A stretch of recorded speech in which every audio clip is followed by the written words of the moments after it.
একটু আগে স্টারলাইন নিয়ন্ত্রণ হারিয়ে সৌদিয়া বাসের পিছন দিয়ে মেরে দিছে। দুইটি বাসের যাত্রীদের কোনো প্রকার কোনো ক্ষয়ক্ষতি হয়নি, সবাই নিরাপদ আছে।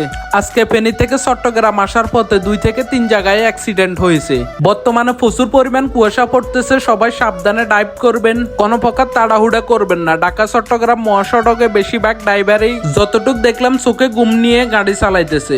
সবাই সাবধানে থাকুন, ভালো থাকুন, সুস্থ থাকুন। আসসালামু আলাইকুম। দেহ পাশে কেউ কেঁদো না, গল্পগুলো রেখো অজানা, গানখানা থেকে খুঁজে নিও মোর সে গল্প।